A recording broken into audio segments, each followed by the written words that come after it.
नमस्कार दोस्तों, एक बार फिर से आपका स्वागत है सीजीपीएससी ई ज्ञान के इस वीडियो पे। आज के वीडियो में हम लोग देखेंगे बौद्ध धर्म के बारे में।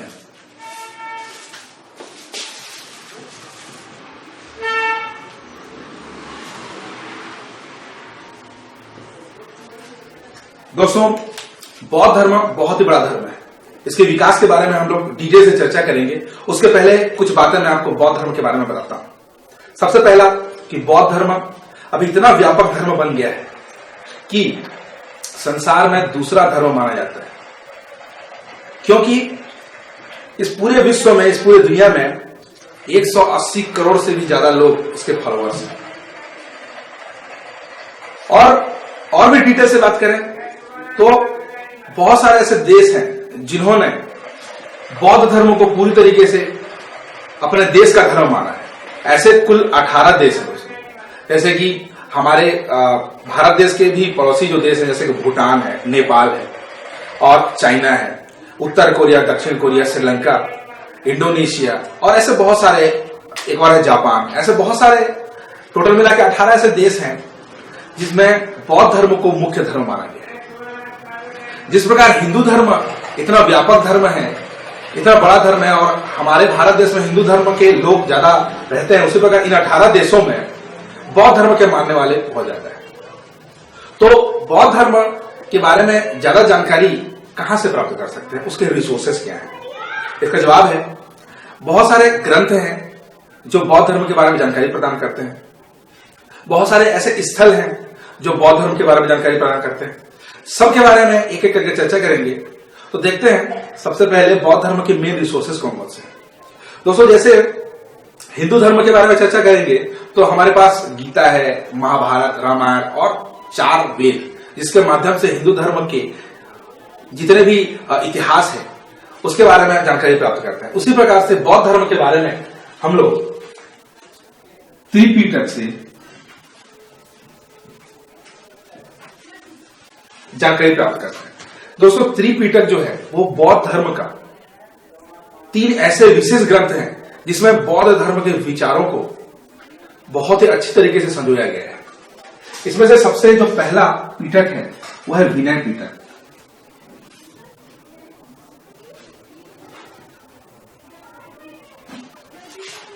दूसरा है सुत्त पिटक।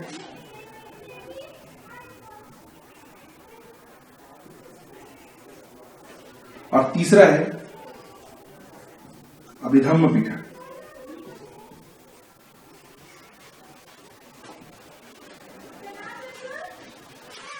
दोस्तों, कुल मिला के इनके अगर प्रमुख ग्रंथ हैं तो ये 3 ग्रंथ हैं जो बौद्ध धर्म के विचारों को बहुत अच्छी तरीके से बताते हैं। उसके अतिरिक्त कुछ और विशेष रिसोर्सेस है, जैसे कथा वस्तु,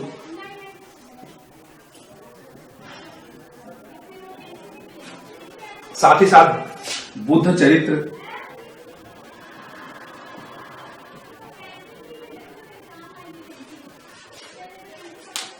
अश्वघोष ने बुद्ध चरित्र की रचना की थी और ये भी एक बहुत ही महत्वपूर्ण रिसोर्सेस है बुद्ध के जीवन चरित्र के बारे में जानने के लिए। तो देखते हैं कि भगवान बुद्ध ने इन ग्रंथों के माध्यम से किस प्रकार की शिक्षा हम लोग को दी है। एक बात आपको ध्यान यहां देना है कि ये जो 3 पिटक है, इनकी रचना भगवान बुद्ध ने नहीं की थी। वो उनके परिनिर्वाण के बाद उनके जो प्रमुख शिष्य थे, उनके जो फॉलोअर्स थे, उन्होंने उनके विचारों को दुनिया तक पहुंचाने के लिए इन ग्रंथों का निर्माण किया। तो देखते हैं कि भगवान बुद्ध ने किस प्रकार बौद्ध धर्म का निर्माण किया। तो प्रमुख संस्थापक भगवान बुद्ध हैं। आपको बौद्ध धर्म के विचारों के बारे में मैं कुछ डिस्कस करना चाहता हूं आपके सामने। पहला है कि बौद्ध धर्म जो है अनिश्वरवाद पर विश्वास करता है। अनिश्वरवाद, इसका मतलब होता है दोस्तों कि इस संसार में ईश्वर का अस्तित्व नहीं है। बौद्ध इस बात पे ज्यादा फोर्स करते हैं, इस बात पे ज्यादा ध्यान देते हैं कि मनुष्य का कर्म ही प्रमुख होता है और कर्म के आधार पर ही फल की प्राप्ति होती है। दूसरे शब्दों में मैं इसको ऐसे ही बोल सकता हूं कि जो जैसा काम करता है, जो जैसा कर्म करता है, उसको वैसे ही फल मिलता है। इस संसार में कोई ऐसा ईश्वर नहीं है जो किसी के व्यक्ति के जीवन और मरण का निर्धारण करे। मनुष्य के जीवन और मरण का जो निर्धारण है वो मनुष्य स्वयं करता है, उसके कर्मों के आधार पर ही उसको फल की प्राप्ति होती है। मुख्य संदेश यही है। इसके अतिरिक्त और भी बहुत सारी बातें हैं, जैसे कि भगवान बुद्ध ने हम लोगों को 4 प्रमुख सत्य के बारे में बताया गया और बौद्ध धर्म में यह मुख्य केंद्र बिंदु है। बौद्ध धर्म में जैसे कोई क्वेश्चन आता है कि बौद्ध धर्म का मुख्य केंद्र बिंदु कौन सा है, तो वो होता है 4 सत्य। देखते हैं वो 4 सत्य कौन से हैं और उनका मतलब क्या होता है। दोस्तों, 4 सत्य में सबसे जो पहला सत्य है वो होता है कि भगवान बुद्ध ने उपनिषदों से, जो हिंदू आदि ग्रंथ हैं, उपनिषद हैं, उन उपनिषदों के माध्यम से एक बात बोली कि यह संसार में दुख की कोई कमी नहीं है। इसका मतलब है दोस्तों कि इस संसार में बहुत ही ज्यादा दुख भरे हुए हैं, जहां भी देखो आप दुख ही पाओगे। आपको हर व्यक्ति के लाइफ में बहुत ज्यादा दुख है। तो उन्होंने कारण बताया दुखों का, सिर्फ एक है, वो है इच्छा। इसका मतलब है कि जो दुख है उसका कारण है इच्छा। आप अगर इच्छा रखे हुए हैं, जैसे कि मेरा जल्दी से जॉब लग जाए, ठीक है, मुझे बहुत सारे पैसे मिले, बहुत सारे लोगों का अलग अलग सपना होता है, तो पहले से ही वो लोग इच्छा बना के रखे हुए हैं और वो इच्छा की अगर पूर्ति नहीं होती है तो हम लोग को दुख प्राप्ति होती है।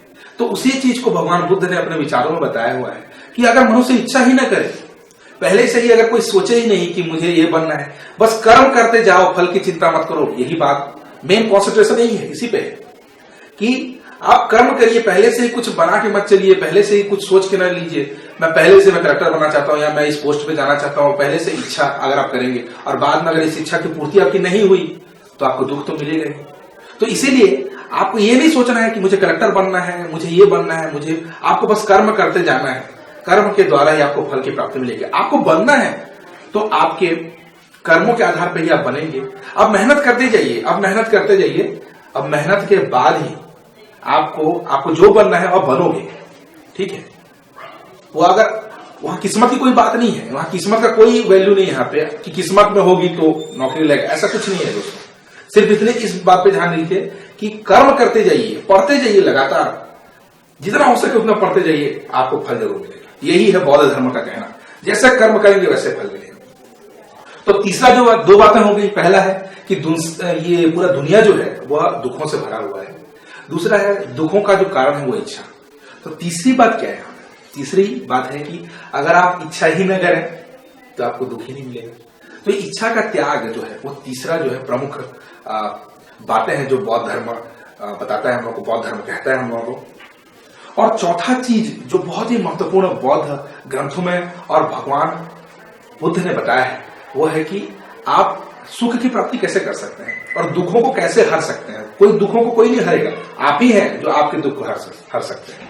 तो उसके लिए भगवान बुद्ध ने 8 अंगों का निर्माण किया, 8 अंगों के बारे में आपको बताया हुआ है। मैं आपको बताता हूं वो 8 अंग कौन से हैं। तो एक के बाद एक चर्चा करते हैं इसके बारे में। एग्जाम में आप पूछते हैं ये 8 अंगों के बारे में, इसको बोला था अष्टांग।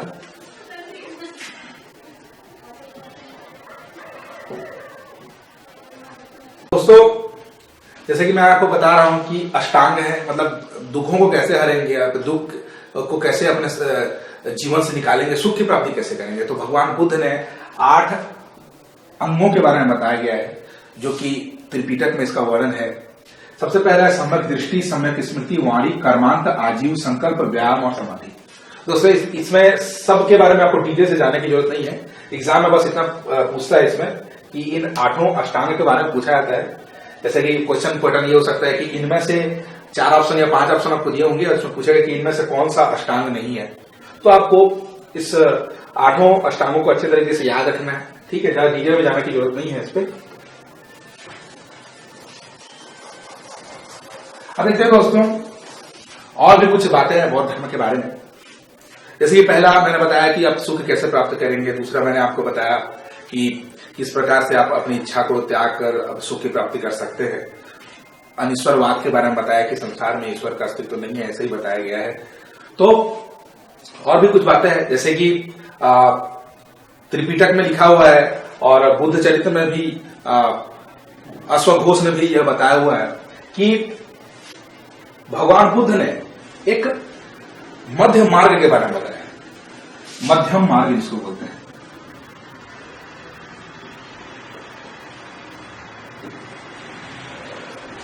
दोस्तों, मध्यम मार्ग का अर्थ मैं आपको समझाता हूं। मध्यम मार्ग कहने का मतलब बीच का रास्ता। जैसे आजकल के आधुनिक जमाने में हम लोग बात करते हैं कि सुलह भी जैसे करते रहेंगे, कहीं भी झगड़ा हो रहा है तो क्या होता है, बीच का रास्ता एक निकालते हैं। मतलब कि दो पक्ष, अगर दोनों पक्षों के बीच में अगर मतभेद होता है तो मतभेद को अब कैसे दूर करेंगे, तो वह एक बीच का रास्ता निकाल लेते हैं कि ये पहले वाला भी खुश रहे, दूसरे वाला भी खुश रहे। तो उस चीज को मध्यम मार्ग जो है उसको भगवान बुद्ध ने निकाला था। उन्होंने कहा था कि सुख और दुख तो लगा रहता है हम लोग के जीवन में, ठीक है, तो आप बीच का रास्ता कैसे निकालोगे, तो उसके बारे में मध्यम मार्ग जो है उसके बारे में भगवान बुद्ध ने बताया था। और भी डिटेल से देखेंगे बौद्ध धर्म के बारे में अभी आगे अभी बहुत सारे बातें हम लोग को बची हुई है इस क्लास पे। तो प्रमुख बातें जो मैंने अभी तक आपको बताई है वो है कि बौद्ध धर्म के बारे में हमने कुछ इंट्रोडक्शन देखा। अब देखते हैं कि बौद्ध धर्म का मेन विकास कैसे उत्पन्न है कैसे। दोस्तों, आप सब लोगों को अच्छी तरीके से पता होगा कि बौद्ध धर्म का जो निर्माण हुआ है वो भगवान बुद्ध द्वारा ही हुआ है। भगवान बुद्ध ही इसके संस्थापक हैं। बुद्ध कहूं या गौतम कहूं या सिद्धार्थ कहूं या भगवान कहूं, अनेकों नाम है इनके। तो उनका नाम जो है वो बहुत ही महत्वपूर्ण है। बहुत लोग अलग अलग नामों से उनको जानते हैं, लेकिन भगवान बुद्ध का बचपन का जो नाम था, जो बचपन में वो सिद्धार्थ के रूप में पैदा हुए थे, उनको सिद्धार्थ कहा जाता था। उनका जन्म हम बुद्ध चरित्र जिसकी रचना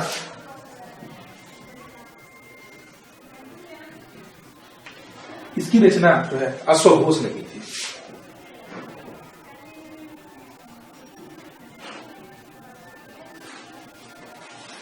ये जो बौद्धों की जो चौथी और सबसे अंतिम जो संगति हुई थी, या सबसे लास्ट में जो इन लोग का मीटिंग हुआ था, महासभा हुआ था, उसके अध्यक्ष थे अश्वघोष। इन्होंने बुद्ध चरित्र की रचना की है। बुद्ध चरित्र में उन्होंने भगवान बुद्ध के पूरे जीवन के बारे में बताया है। और आपको भगवान बुद्ध के बारे में डिटेल से जानना है तो आप उसका अध्ययन कर सकते हैं। तो यहाँ एग्जाम के पॉइंट ऑफ व्यू से मैं आपको बताऊंगा, सभी चीजों को याद करने की जरूरत नहीं है। भगवान बुद्ध के बारे में तो बहुत सारी चीजें हैं, लेकिन सबको याद करने की जरूरत नहीं है। कुछ विशेष लोग देखते हैं यहाँ पे। तो बुद्ध चरित्र के अनुसार भगवान बुद्ध का जन्म 563 ईसा पूर्व में हुआ था, और उनका जो बचपन का जो नाम था वह था सिद्धार्थ। 563 में जन्म लिए सिद्धार्थ जो है शाक्य वंश के राजकुमार थे। इनके जो पिता थे जिनका नाम था शुद्धोधन, वो शाक्य वंश के सरदार थे या शाक्य वंश के प्रमुख थे। तो एग्जाम में ये क्वेश्चन पूछा जाता है सिद्धार्थ जो या गौतम बुद्ध कौन से वंश के थे, तो शाक्य वंश के थे।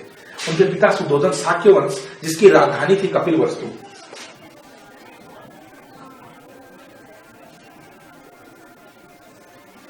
कपिलवस्तु का जो एरिया है अभी वर्तमान में नेपाल में है। नेपाल जिसमें भगवान बुद्ध के जो जन्म के अवसर को बहुत ही धूमधाम से मनाया था। आप भी अभी अगर आप कपिलवस्तु जाएंगे या नेपाल जाएंगे तो वहां आपको बौद्ध विहार मिलेंगे। भगवान बुद्ध के जन्म से रिलेटेड बहुत सारी आपको साक्ष्य वहां पे मिल जाएंगे। तो कपिलवस्तु जो कि अभी वर्तमान नेपाल में है, वो शुद्धोधन या सिद्धार्थ के पिता जो शाक्य वंश के प्रमुख थे उनका राजधानी था।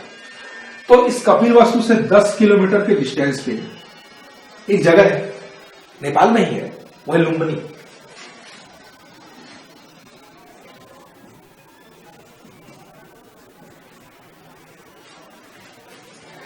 इस लुम्बिनी में ही भगवान बुद्ध का जन्म होता है। तो अभी भी एक छोटा सा गांव है वो, लेकिन बहुत ही पवित्र स्थल है बौद्धों के लिए इस लुम्बिनी। हर बौद्ध व्यक्ति यहां जाना चाहता है। बौद्ध धर्म के लिए सबसे महत्वपूर्ण जगह जो है वो है लुम्बिनी। और भी कुछ महत्वपूर्ण जगह है, लेकिन लुम्बिनी भी बहुत ही प्रमुख जगहों में से एक है, क्योंकि यहीं पे भगवान बुद्ध ने जन्म लिया था। तो ये तो उनके पिता के बारे में। उनकी जो माता थी उनकी माता का नाम था माया देवी।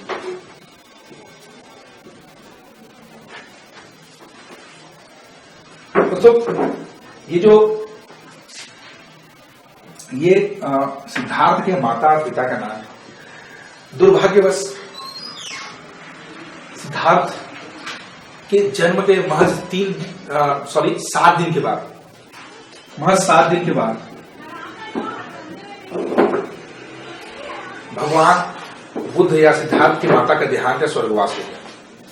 तो उसके बाद सिद्धार्थ का जो पालन पोषण था वो उनकी सौतेली मां, जो कि माया देवी की बहन थी, या कह सकते हैं कि सिद्धार्थ की मौसी थी, उनकी सौतेली मां, जिनका नाम था प्रियदर्शनी,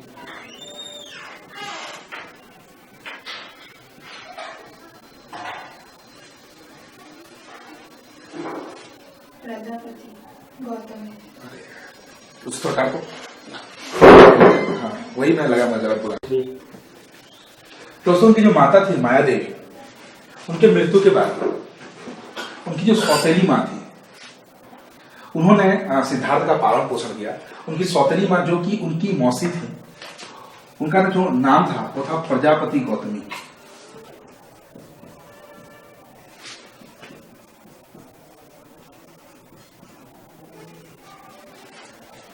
प्रजापति गौतमी, तो प्रजापति गौतमी ने ही बहुत ही लाड़ प्यार से थी उनकी सौतेली मां, लेकिन इतना लाड़ प्यार से उनको पाला और इसीलिए प्यार से उनको गौतम कहा गया, क्योंकि गौतमी से ही सिद्धार्थ का नाम था गौतम पास।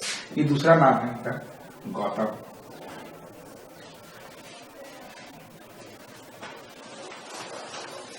दोस्तों यहाँ पे एक बात आपको अच्छे से बहुत यहाँ पे एक जनश्रुति प्रचलित है कि पहले से ही एक मुनि ने शुद्धोधन को बताया था कि उनके जो पुत्र है वो सन्यास में चले जाएंगे, इसीलिए शुद्धोधन जो है अपने पुत्र को बाहर नहीं जाने दे रहे थे, क्योंकि उनको डर था कि कहीं उनके जो पुत्र थे सिद्धार्थ जो थे वो सन्यास ग्रहण न करना। तो इस डर के लिए उनको क्या है विशेष संरक्षण में रखा जाता था। उस टाइम उसकी जो प्रिय, जो एक सिद्धार्थ का एक प्रिय घोड़ा था जिसका नाम था कंटक।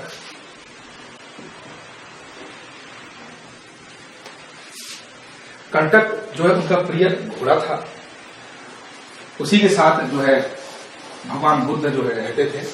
और जब भगवान जो बुद्ध है, अभी भगवान बुद्ध नहीं कहेंगे, अभी सिद्धार्थ कहेंगे, क्योंकि अभी भगवान बुद्ध बाद में बनते हैं, जब उनको बौद्धत्व की प्राप्ति होती है, जो आत्मज्ञान की प्राप्ति होती है, तभी वो सिद्धार्थ भी थे। उनका 16 वर्ष की आयु में यशोदा के साथ विवाह कर दिया गया और यशोदा से उनको एक पुत्र रत्न की प्राप्ति हुई थी जिनका नाम था राहुल।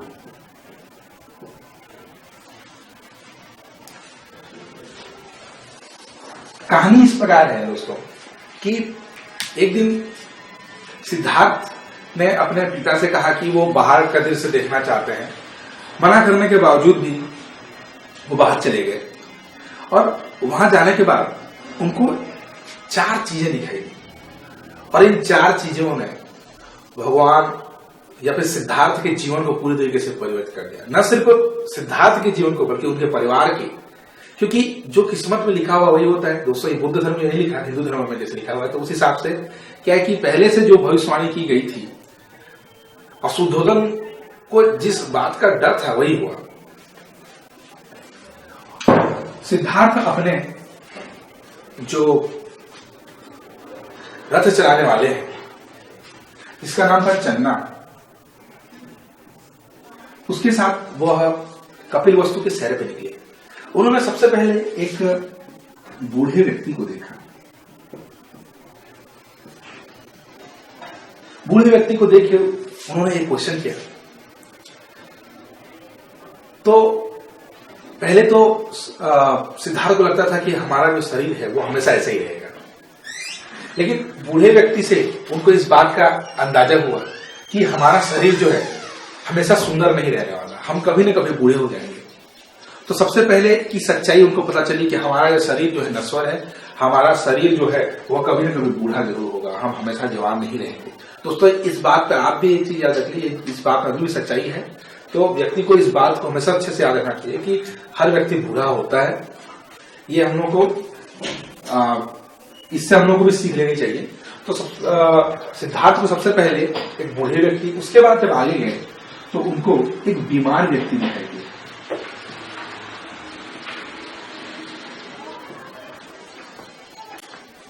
बीमार व्यक्ति से उनको जब उन्होंने क्वेश्चन किया चन्ना से, तो चन्ना ने इसका जवाब दिया कि व्यक्ति बीमार पड़ता है, मतलब हमारा शरीर जो हमेशा ठीक नहीं रहता, हम कभी भी बीमार पड़ सकते हैं। दूसरा नंबर, बीमार व्यक्ति के बाद जब वो आगे गए तो उनको एक शव दिखाई दिया, एक लाश दिखाई दी। उन्होंने फिर से चन्ना से एक क्वेश्चन किया कि ये क्या है, क्योंकि उन्होंने अभी तक कोई लाश नहीं देखी थी, कोई शव उन्होंने कभी नहीं देखा था। तो चन्ना ने उनको बताया कि व्यक्ति जब खत्म हो जाता है, व्यक्ति जब मर जाता है तो उसको शव बोलते हैं। तो इससे एक बात सिद्धार्थ को पता चल गई कि हमारा शरीर नश्वर है, मतलब हम कभी न कभी मरेंगे ही मरेंगे। तो उनको इस बात का अंदाजा हुआ कि अगर व्यक्ति बूढ़ा हो सकता है, अगर व्यक्ति बीमार हो सकता है, अगर व्यक्ति मर सकता है, तो फिर इस संसार में सुख कैसे मिलेगा? क्योंकि उस समय सिद्धार्थ को बहुत सुख की प्राप्ति हो रही थी। तो उनको इस एक दिमाग में एक डाउट आ गया कि यार आदमी हमेशा सुख नहीं रह सकता, तो कैसे हमेशा सुख रहे? तो लास्ट में जब वो आगे गए, ये क्वेश्चन हमेशा उनके दिमाग में घूम रहा था। फिर वो आगे गए तो उनको पता चला, एक सन्यासी को उन्होंने देखा।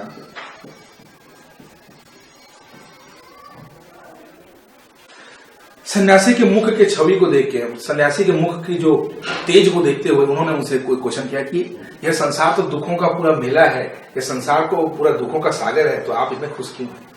आप इतने शांत और तेज ओजस्वी कैसे लग रहे हैं? तो उन्होंने जवाब दिया कि यह संसार जो है, मैं इच्छा जो है, हम लोगों को कोई इच्छा नहीं है, क्योंकि संतों की कोई इच्छा नहीं होती, सन्यासियों को कोई इच्छा नहीं होती।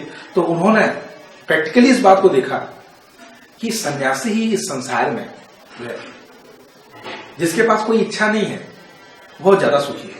तो उससे सिद्धार्थ के मन में इस क्वेश्चन का आंसर मिल गया कि अगर मनुष्य इच्छा ही न रखे, जैसे कि उस सन्यासी ने किया था, संतों ने करते हैं, तो उसको सुख की प्राप्ति हो जाएगी। तो इस प्रकार इन 4 चीजों से उनको संन्यास जीवन ग्रहण करने हेतु प्रेरणा मिली।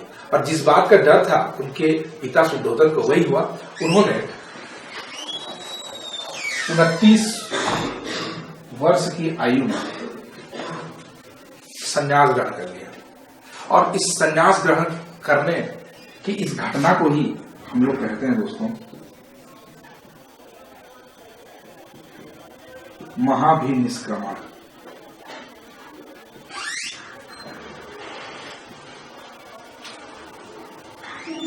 इसी घटना को हम बोलते हैं महाभिनिष्क्रमण। मतलब उन्होंने अपना गृहस्थ त्याग दिया, अपने घर को त्याग दिया और संन्यास लेके वो चले गए जंगलों की ओर। तो ये था 29 वर्ष की आयु में पहली घटना। इसको याद रखिए, एग्जाम में बहुत पूछा जाता है महाभिनिष्क्रमण किस घटना को बुलाया जाता है, तो वो उनकी गृह त्याग या गृहस्थ त्याग की जो घटना होती है उसको बौद्ध ग्रंथों में महाभिनिष्क्रमण बुलाया जाता है। महाभिनिष्क्रमण को एक चिन्हों के माध्यम से ही बताया जाता है, जिसको बोलते हैं घोड़ा।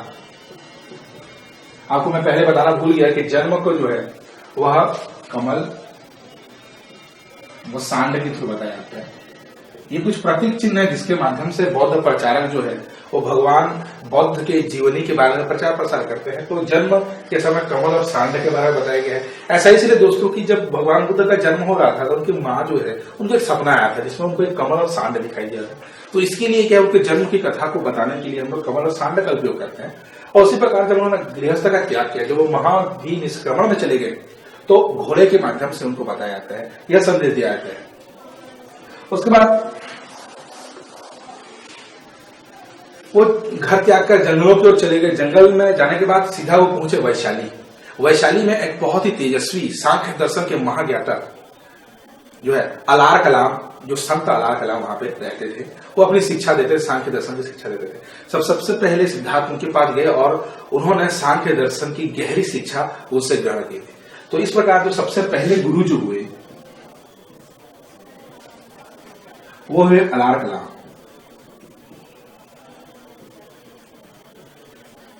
उसके बाद वो अलार कलाम जो है सबसे पहले सिद्धार्थ के पहले गुरु रहे, जो सांख्य दर्शन की शिक्षा जो है भगवान बुद्ध ने जिनसे प्राप्त की। उसके बाद वो आगे गए और उन्होंने एक और व्यक्ति जिसको बोलते हैं रुद्रक रामपुत्र, उनसे भी उन्होंने शिक्षा ग्रहण की। तो कुल मिला के सिद्धार्थ के दो गुरु हुए, सबसे पहले अलार कलाम, उसके बाद दूसरा है रुद्रक रामपुत्र। तो इस प्रकार प्रमुख दो गुरुओं का वर्णन मिलता है भगवान सिद्धार्थ ने या भगवान बुद्ध ने जैसे शिक्षा ग्रहण। आगे ऐसे है कि शिक्षा ग्रहण करने के बाद वह 6 वर्षों के लिए कठिन तपस्या में लीन हो गए, और तपस्या बहुत ही अद्भुत प्रकार की थी, जिसमें अन्न जल भी उन्होंने ग्रहण नहीं किया, ऐसा लिखा हुआ है बौद्ध ग्रंथों में।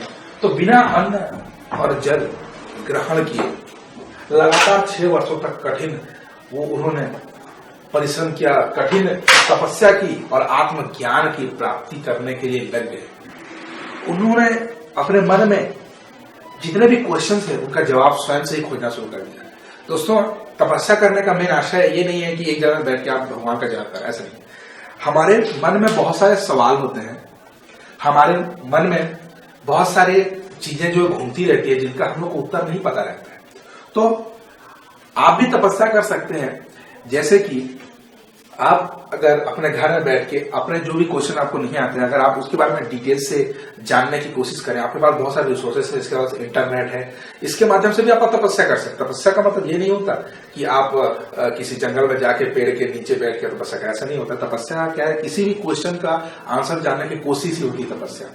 तो उसके बहुत सारे रिसोर्सेस हो सकते हैं। तो भगवान बुद्ध जो है वह गए और एक नदी है, उस नदी को बोलते हैं नीर अंजना।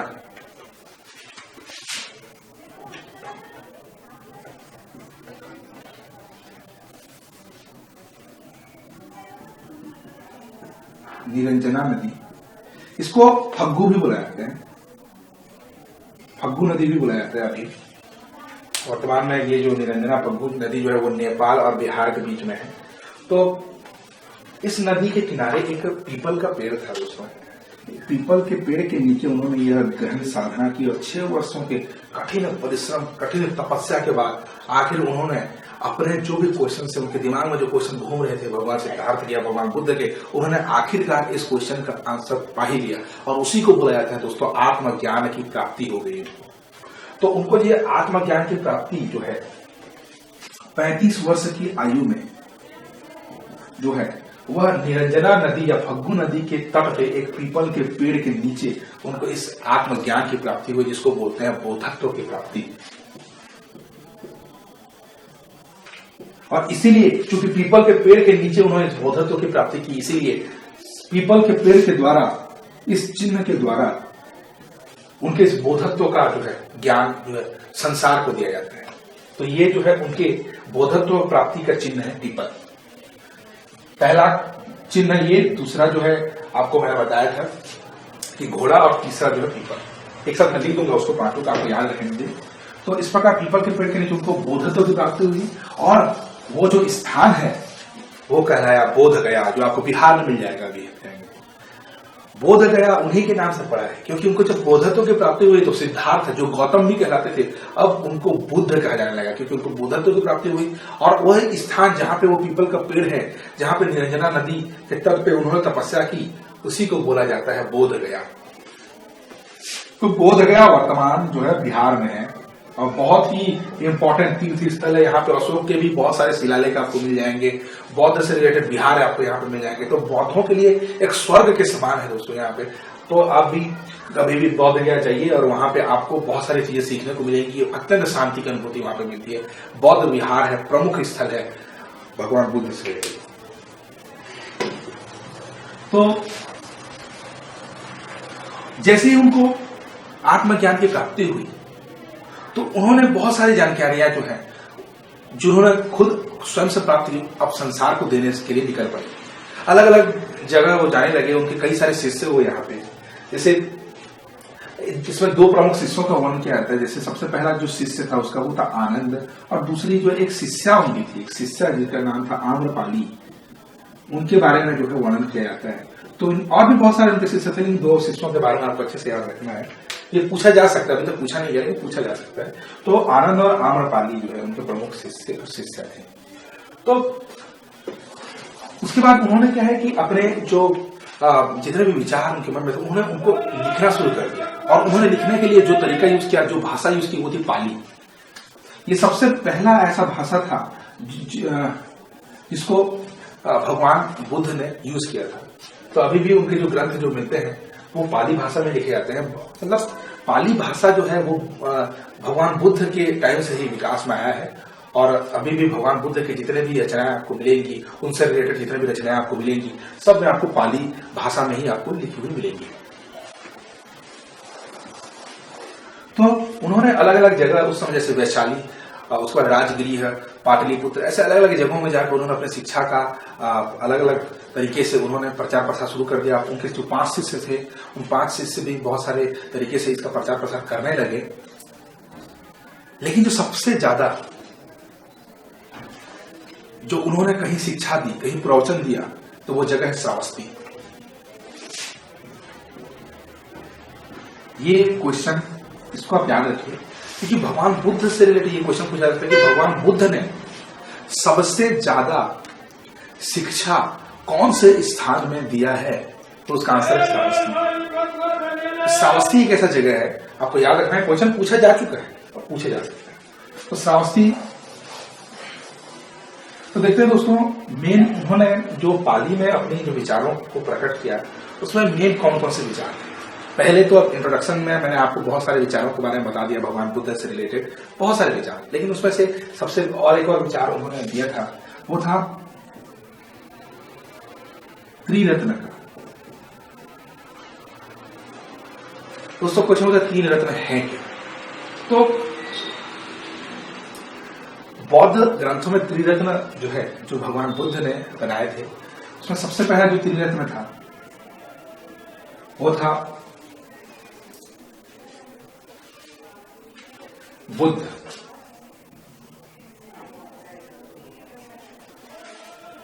दूसरा त्रिरत्न धम्म, और तीसरा जो है वो होता है संघ।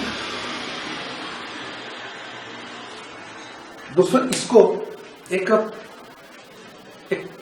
श्लोक के माध्यम से बोला जाता है। जैसे मैं बोलता हूं आपको, देखिए, बुद्धम शरणम गच्छामि, धम्मम शरणम गच्छामि और संघम शरणम गच्छामि, ऐसा बोला जाता है। संस्कृत भाषा में बोला जाता है ऐसा। बुद्ध की शरण में जाता हूं, धम्म की शरण में जाता हूं, और एक संघ की शरण में जाता हूं। तो ये प्रमुख 3 रत्न है जो आपको मोक्ष प्राप्ति के लिए बहुत ही इंपॉर्टेंट हो रहे हैं। बुद्ध स्वयं, बुद्ध का मतलब होता है बोध, आपको बोध होना जरूरी है। जैसे भगवान बुद्ध के बारे में डायरेक्ट रिलेटेड है। दूसरा है धम्म, भगवान बुद्ध ने अपना जो शिक्षा उसको धर्म नहीं करके धम्म नाम दिया था। बाकी धम्म जो धर्म को ही बोला जाता है, बुद्ध भगवान को भी बोला जाता है, बौद्ध बोला जाता है। और जो संघ है दोस्तों, संघ का निर्माण, ये वाला संघ मतलब एक सभा, मतलब कि एक पार्टी, इसको बोलते हैं ग्रुप। तो संघ क्या होता है कि जिसमें बौद्ध धर्म से रिलेटेड शिक्षाएं प्रदान की जाती हैं, उसको बोला जाता है संघ। संघ एक विशेष नियम होता है, और इन नियमों का अध्ययन जो संघ में दिया जाता है, मतलब एक ग्रुप होता है या एक पार्टी होती है जिसमें ऐड होना पड़ता है आपको। अगर आपको बौद्ध धर्म के बारे में कुछ जानना रहता है, बौद्ध धर्म के विचारों को अगर फैलाना है, तो उसके लिए आपको ट्रेनिंग दी जाती है, हो जाता है वही। तो ट्रेनिंग देने के लिए आपको संघ का निर्माण करना होता है। और ये संघ जो है उसकी जो सबसे न्यूनतम आयु, मतलब क्वालिफिकेशन जिसको बोलते हैं, वो है 15 साल। आपको 15 वर्ष के ऊपर अगर आपकी आयु है तभी जाके आप संघ में सम्मिलित हो सकते हैं, वरना नहीं। ठीक है दोस्तों, तो ये हम लोग के 3 रत्नों के बारे में मैंने बताया आपको। अब एक बात बता दूंगा, संघ में सबसे पहले सम्मिलित होने वाले महिला कौन थी, ये क्वेश्चन है।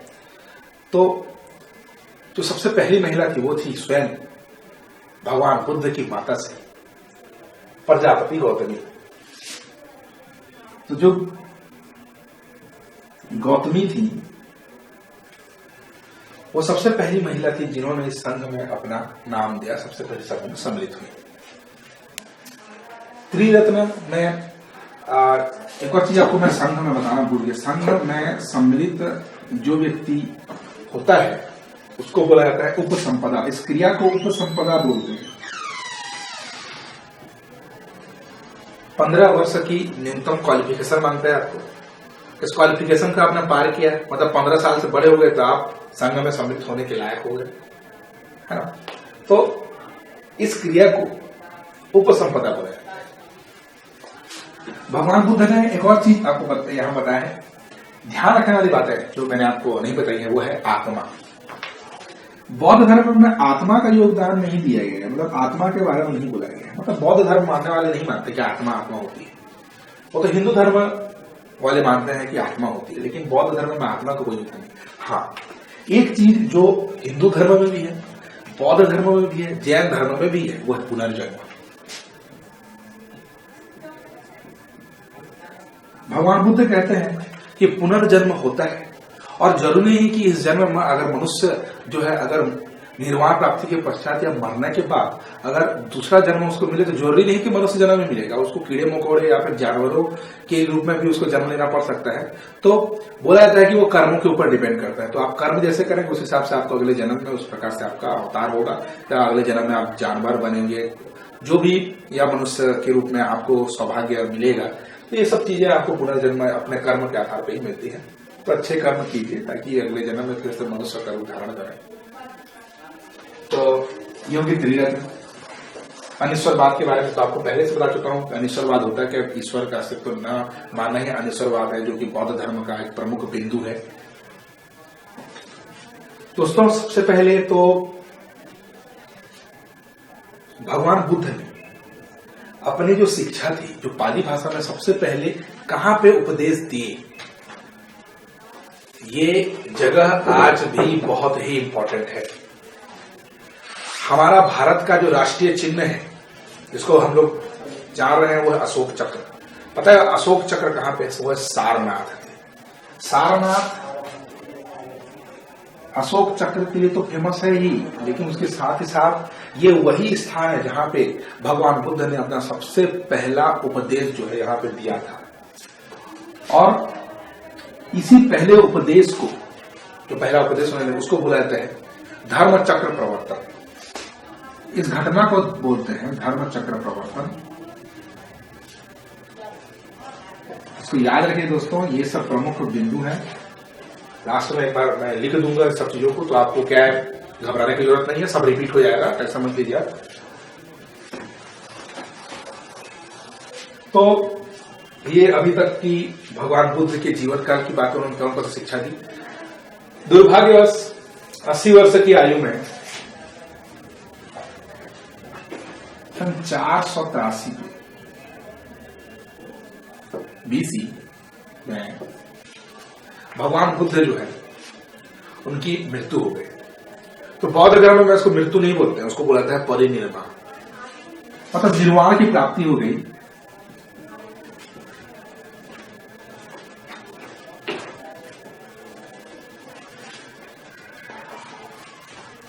दोस्तों, भगवान बुद्ध ने एक शिक्षा हमको दी है कि मनुष्य को निर्वाण की प्राप्ति कब होती है। यह बहुत ही इंपॉर्टेंट क्वेश्चन है, इसका जवाब आपको सुनना बहुत जरूरी है। मनुष्य की बहुत सारी इच्छाएं हैं, इच्छा पूर्ति के लिए वह दर बदर भटकता रहता है। तो एक स्थिति ऐसी आती है कि आपके मन में कोई इच्छा ही नहीं रहती। तो यही वो कंडीशन है, यही वो क्रिटिकल पॉइंट है जिसको बोला जाता है निर्वाण। तो भगवान बुद्ध भी परिनिर्वाण के बारे में आपको बताते हैं। तो भगवान बुद्ध की जो मृत्यु हुई थी वह परिनिर्वाण हुई थी, और इसकी जो मृत्यु हुई थी उसको परिनिर्वाण, मतलब जब बुद्ध की मृत्यु हुई उसको बोलते हैं परिनिर्वाण। इस घटना को परिनिर्वाण बोला जाता है।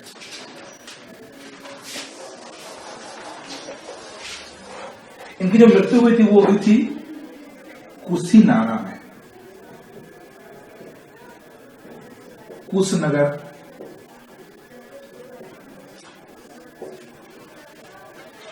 ये जो जगह है कुशीनारा या कुशनगर बोला जाता है, जहां पे भगवान बुद्ध जो है जिन्होंने निर्वाण की प्राप्ति की थी।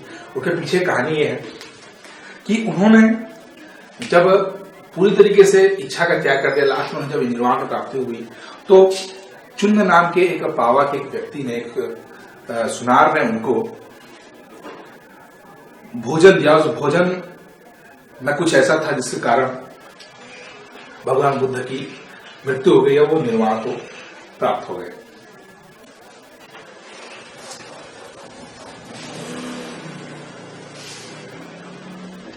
और कुछ चीजें जो मैं आपको बताना चाहूंगा भगवान बुद्ध के बारे में, वो था कि भगवान बुद्ध की मृत्यु के बाद अब ये क्वेश्चन उठा कि उन्होंने जो भी कृतियां बनाई हैं, उन्होंने जो भी रचनाएं की, उन्होंने जो भी विचार प्रस्तुत किए संसार के सामने बौद्ध धर्म के विचारों को संसार तक पहुंचाने के लिए, फैलाने के लिए, उसको कैसे एक विशेष जगह में संग्रहित किया जाए या कैसे उसको क्रमानुसार एक जगह में व्यवस्थित किया जाए।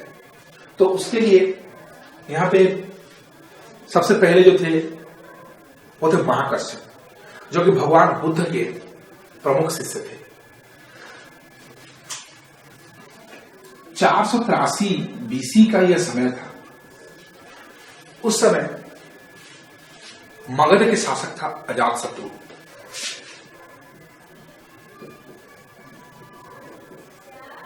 मैंने आपको जैन धर्म में बताया था अजातशत्रु के बारे में कि वास्तविक में अजातशत्रु जैन धर्म का मानने वाला था, लेकिन इतिहास बताते हैं दोस्तों कि जैन धर्म में स्टार्टिंग में मानता था अजातशत्रु, बाद में उसने बौद्ध धर्म को एक्सेप्ट कर लिया था। ऐसा मैं इसलिए कह रहा हूं कि इसके पीछे का लॉजिक क्या है, क्योंकि अजातशत्रु ने पहली बौद्ध संगति करवाई थी और इसके अध्यक्ष थे महाकश्यप। ये सबसे पहली बौद्ध संगति इस बात का परिचायक है कि अजातशत्रु बौद्ध धर्म को मानता था, क्योंकि 483 में जब पहली बौद्ध संगति हुई तो अजातशत्रु वहां का राजा था। अजातशत्रु मगध का राजा था। इसके बारे में डिटेल से देखेंगे अभी।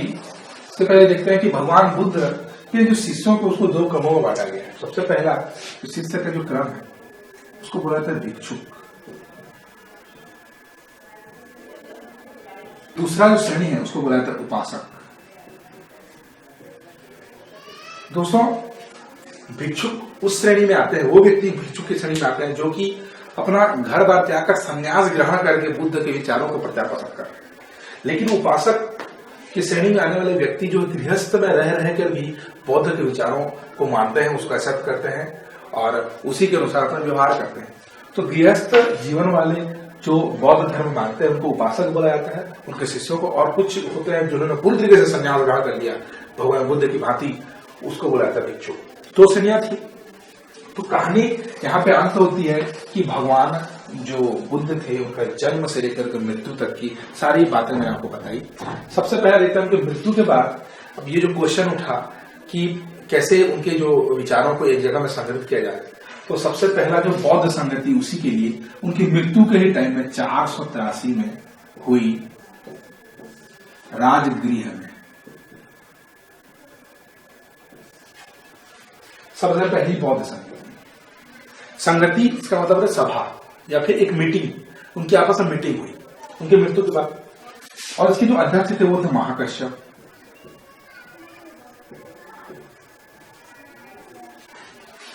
राजा था अजातशत्रु।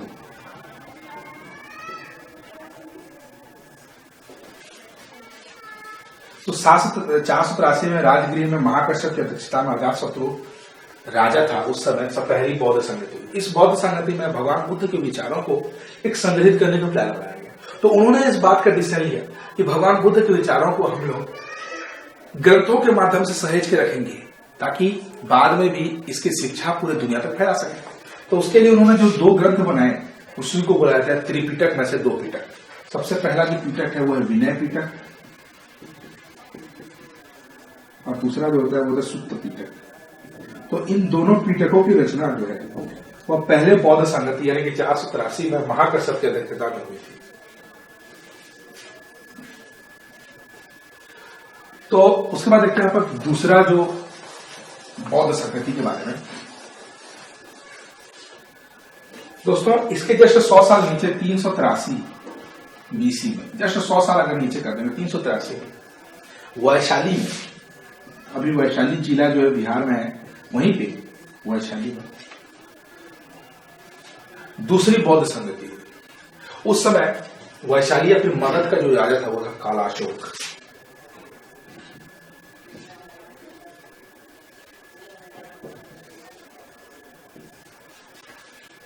और इस मीटिंग की जो अध्यक्षता थी, इस संगति की अध्यक्षता की थी सर्वकामी ने, जिसको सभाकामी भी बोलते हैं।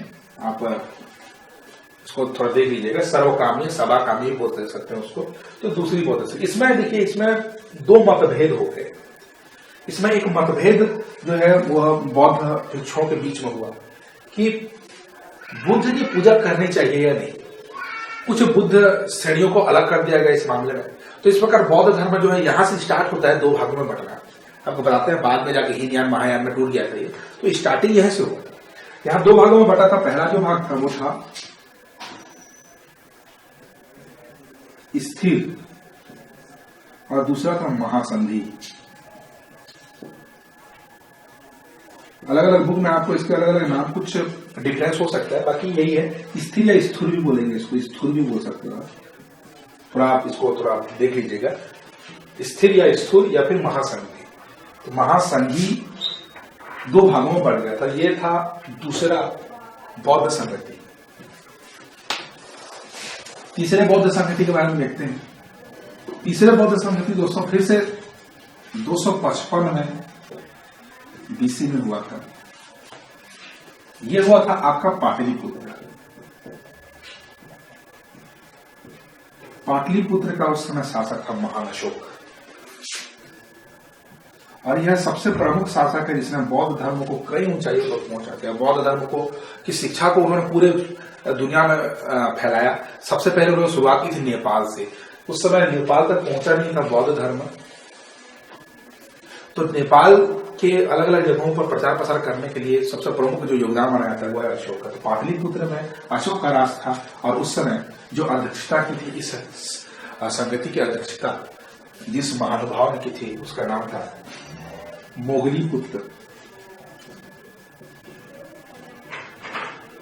तिस्सा। दोस्तों, मोगलीपुत्र तिस्सा वही व्यक्ति है जिन्होंने कथा वस्तु की रचना की। ये क्वेश्चन पूछा गया है कि कथा वस्तु के रचनाकार कौन थे, तो मोगलीपुत्र तिस्सा जो है कथा वस्तु के रचनाकार थे। इस संगति की सबसे बड़ी विशेषता यह थी कि अशोक ने इसमें एक तीसरे पीटक को ऐड किया, वो था अभिधम्म पीटक।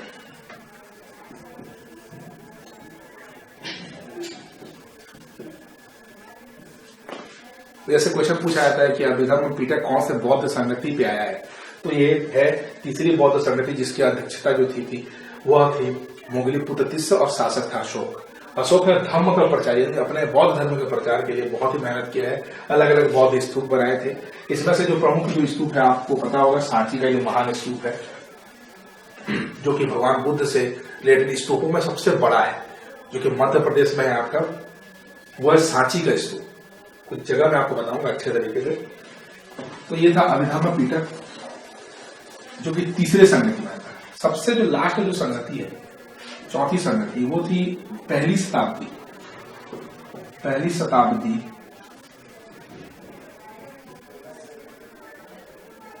बीसी में, सबसे लास्ट वाला। और सबसे महत्वपूर्ण बात पता है दोस्तों आपको इस संगति के बारे में, यह जम्मू कश्मीर में हुआ था। उस समय जम्मू कश्मीर को बोला जाता है कुंडन वन या फिर कुवन। अलग अलग बुक में आपको कुवन मिलेगा, कुंडन वन भी मिलेगा, कुंडल वन भी मिलेगा। इसको कुंडन वन या कुंडल वन भी बोलते हैं। तो आप बहुत सारे अलग अलग बुक में अलग अलग आपको मिल सकता है इस पे। तो इस शताब्दी में जो है जो संगति हुई थी, इसकी अध्यक्षता जो थे अश्वघोष ने की थी। और उस समय जो शासक था वो था छोटा अशोक कनिष्क। दोस्तों, कनिष्क को छोटा अशोक इसलिए बोला जाता है क्योंकि उसने अशोक के बाद कोई और शासक जो था वो था कनिष्क, जिसने बौद्ध धर्म को इतनी ऊंचाई तक लेके गया अशोक की मृत्यु के पश्चात। तो इसीलिए उसको छोटा अशोक भी बुलाया जाता है। तो बौद्ध प्रचारक में प्रमुख मैंने आपको बहुत सारे राजाओं के बारे में बताया। तो इसमें से अशोक है, कनिष्क है, उसके अलावा पाल वंश के भी धर्मपाल हैं, गोपाल हैं, उसके अतिरिक्त कुमार गुप्त जो कि गुप्त शासक था, और भी बहुत सारे ऐसे शासक हैं जिन्होंने बौद्ध धर्म को माना, बौद्ध धर्म को अपनाया, बौद्ध धर्म का प्रचार प्रसार किया। तो इस प्रकार ये 4 संगति आपको अच्छे तरीके से याद रखनी है। इस संगति के बारे में 100% एग्जाम में पूछे जाते हैं। सबसे ज्यादा क्वेश्चन अगर बौद्ध धर्म में कोई क्वेश्चन पूछा जाता है वो संगति से रिलेटेड। अब देखते हैं दोस्तों कि बौद्ध संगति के बाद हुआ क्या। जब चौथी बौद्ध संगति खत्म हुई तो जो दूसरी संगति में जो 2 भागों में बढ़ गया था बौद्ध धर्म, वह पूरी तरीके से 2 भागों में बढ़ गया। और जो मेन मतभेद की क्या बात थी, उसके पीछे कारण तो होते ही है, कुछ भी होता है उसका कारण होता है। तो कारण क्या हो सकता है? कारण था कि भगवान बुद्ध की पूजा की जाए नहीं, क्योंकि भगवान बुद्ध क्या बोलते थे, भगवान बुद्ध का यह स्पष्ट कहना था कि ईश्वर की कोई मान्यता नहीं थी, अनिश्वरवादी थे। तो वो लोग किसी की पूजा नहीं करते थे, वो सिर्फ कर्म के आधार पर ही अपना काम, मतलब अपने काम को सुधारना ही मेन होता है। ईश्वर की पूजा करनी जो है बौद्ध धर्म ने नहीं बताया था। तो कुछ विद्वानों का, जो बौद्ध भिक्षुओं का मतभेद था इसमें, वो भगवान बुद्ध की पूजा करना चाहते थे, लेकिन कुछ ऐसे थे जो भगवान बुद्ध की पूजा नहीं करना चाहते थे। इस प्रकार 2 भागों में बन गया जो है ये समाज या बौद्ध धर्म। सबसे पहला जो है महायान और दूसरा हीनयान। महायान और दूसरा था हीनयान। तो चौथी जो बौद्ध संगति हुई उसमें ये मगध के नीचे साइड में, मतलब दक्षिण साइड में, मतलब दक्षिण भारत के साइड में ये हीनयान की शाखा जो है बहुत फेमस हुई। भारत के दक्षिण साइड में हीनयान जो है बहुत फेमस है, अभी भी फेमस है हीनयान। और दूसरा महायान जो कि उत्तर साइड पे, जो कि चीन होता है, चीन साइड में है। तो जापान, ऐसे बहुत सारे जो जगह है जहां पे महायान की शाखा प्रचलित है। तो इस प्रकार बौद्ध धर्म चौथी संगति के बाद महायान जो कि उत्तर साइड में भारत के, और हीनयान जो कि भारत के दक्षिण साइड में जितने राष्ट्र है सबके बीच में फैल गई।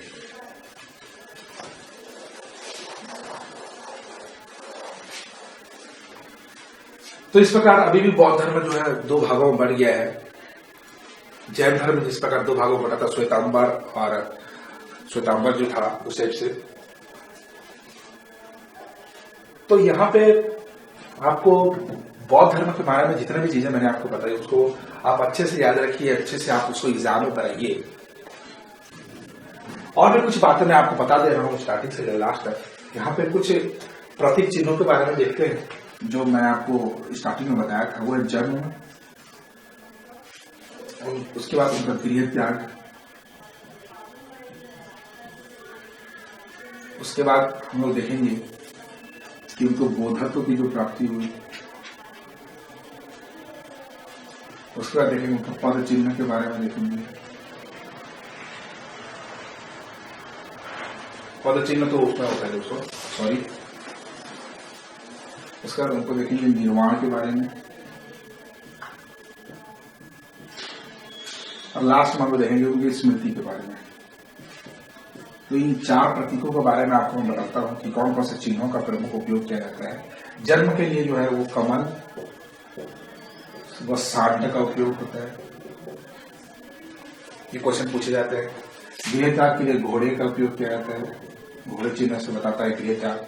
बोधत्व, पीपल के पेड़ के नीचे उनको बोधत्व की प्राप्ति होती है, इसलिए पीपल के द्वारा इसको बताया जाता है। निर्वाण, दोस्तों पद चिन्ह के द्वारा उनको निर्माण के बारे में बताया जाता है। भगवान बुद्ध के जो पद चिन्ह है उनसे यह सूचना किया जाता है कि भगवान जो बुद्ध ने कैसे निर्वाण प्राप्त किया। और स्मृति जो स्तूप है, जैसे कि सांची का स्तूप जो है दोस्तों, तो इस प्रकार ये 5 ऐसे चिन्ह हैं जिसके माध्यम से बौद्ध धर्म भिक्षु जो है अपने धर्म का आदान प्रदान या फिर विचार का फैलाव जो है पूरी दुनिया में करते हैं। यहाँ एक क्वेश्चन आपको यह जानने की जरूरत है कि स्तूपों का निर्माण आखिर कैसे करवाया गया। तो भगवान बुद्ध की मृत्यु जब हुई थी 483 BC पे, तो उनके मृत्यु के पश्चात उनके जो शव थे उनके शरीर के 8 टुकड़े किए गए और 8 टुकड़ों से 8 स्तूपों का निर्माण किया गया। इसमें सबसे बड़ा स्तूप है वो था सांची का स्तूप।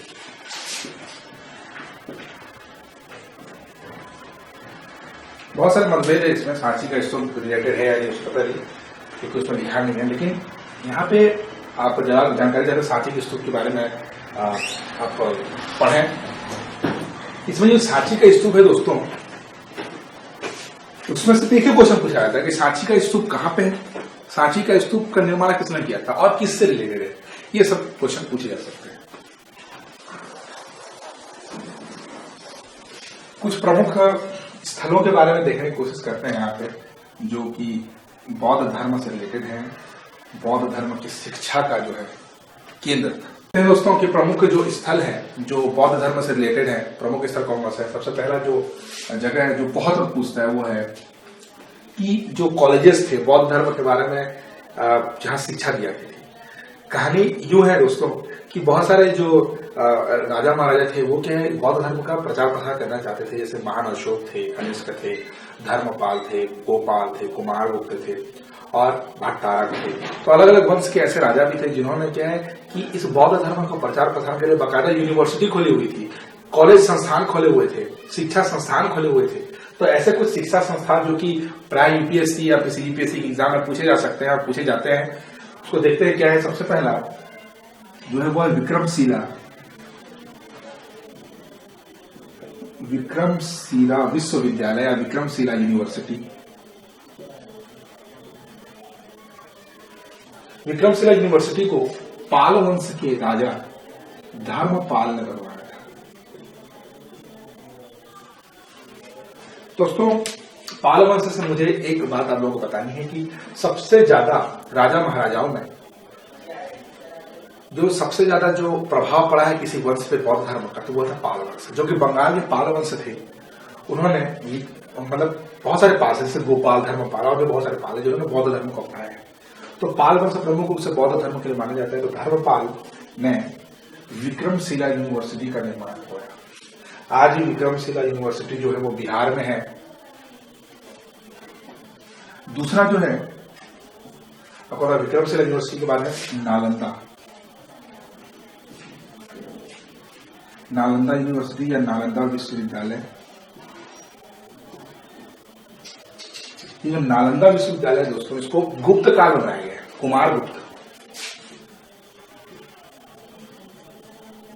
कुमारगुप्त प्रथम ने बौद्ध धर्म के प्रचार प्रसार के लिए या बहुत सारे लोगों को बौद्ध धर्म की शिक्षा प्रदान करने के लिए नालंदा यूनिवर्सिटी की स्थापना की थी। तीसरा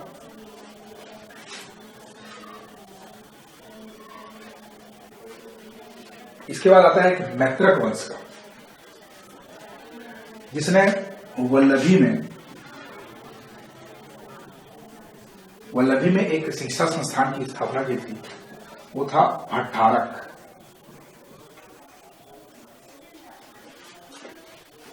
दोस्तों भट्टारक जो था वो था मैत्रक वंश का।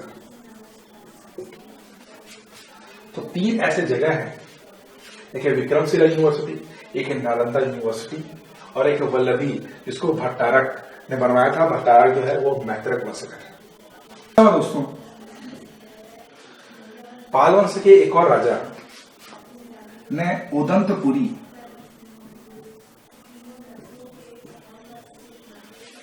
नाम के एक विश्वविद्यालय शिक्षा संस्थान की स्थापना की थी और वो भी एक पाल वंश के ही राजा थे। इनका नाम था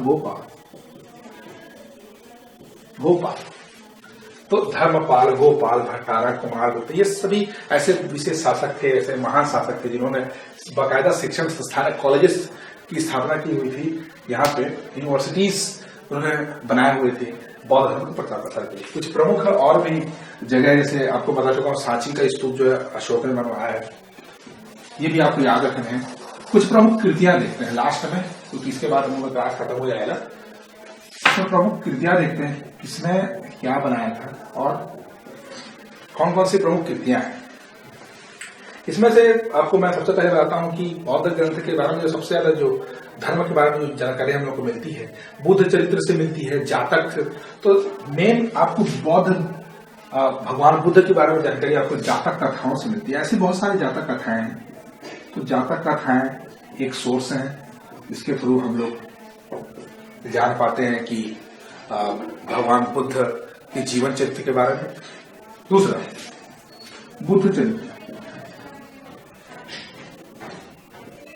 बुद्ध चरित्र की रचना दोस्तों वो थी अश्वघोष में।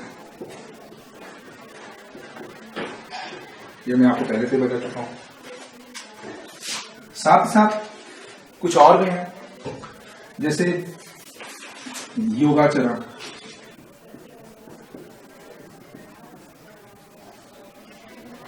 योगाचरण जो है वो बौद्ध धर्म से रिलेटेड है। इसको बोला जाता है मैत्रेयनी। ऐसा कुछ नाम जो है इससे थोड़ा कंफ्यूजन है, मतलब ये मैत्रेयी नाम, हाँ इस टाइप से बहुत सारे अलग अलग बुक में अलग अलग है। मैंने जो सोर्स उठाया थे विकिपीडिया से उसमें मैत्रेयनी लिखा हुआ है, मैत्रेयनी। योगाचरण के जो रचयिता है वो मैत्रेयनी है। इसके अलावा देखते हैं यहाँ पे मिलिंद पंथ।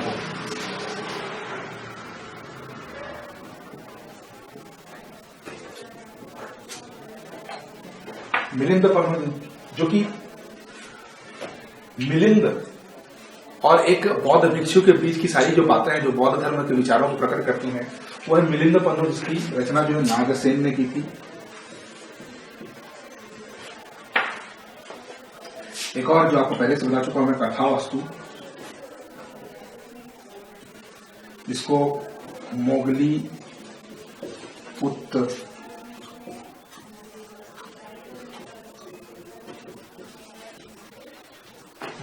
तीस ने जिसको बनाया था। तो ऐसी और भी बहुत सारी रचनाएं हैं, लेकिन जो एग्जाम में जो क्वेश्चंस पूछे जाते हैं दोस्तों वो इन्हीं 5 में से हैं। इन 5 में से बहुत सारी जो रचनाएं पूछी जाती हैं, और भी बहुत सारी हैं। जैसे कुछ, जैसे कभी एक एग्जाम पूछा गया था कि नागार्जुन जी थे वो कौन से धर्म से रिलेटेड थे। तो नागार्जुन एक प्रमुख जो है बौद्ध भिक्षु के बारे में बहुत बोला जाता है, बहुत सारी कृतियां की थी उन्होंने, बहुत सारी रचनाएं की थी उन्होंने। इस धर्म के प्रचार प्रसार के लिए सबसे ज्यादा मेहनत की थी वो थे नागार्जुन। तो इस प्रकार आपको बौद्ध धर्म के बारे में मैंने A to Z पूरे हर चीज बताया आपको। अगर इसमें से भी कुछ अगर छूट गया हो तो आप उससे बकायदा कमेंट सेक्शन में पूछ सकते हैं। अगर आपको कोई डाउट हो तो भी आप कमेंट सेक्शन में पूछ सकते हैं। तो बौद्ध धर्म से रिलेटेड इससे ज्यादा क्वेश्चन शायद ही आएंगे, इसीलिए मैंने जो भी बताया आपको बौद्ध धर्म के बारे में अच्छे से स्टडी कीजिए, हो सके तो प्रॉपर नोट्स भी तैयार कीजिए, या फिर मेरे वीडियो को 2-3 बार आप देखिए, और साथ ही साथ लाइक और कमेंट जरूर कीजिए। आगे के वीडियोस फिर से देखने के लिए सब्सक्राइब जरूर करिए। मिलते हैं दोस्तों, नमस्कार।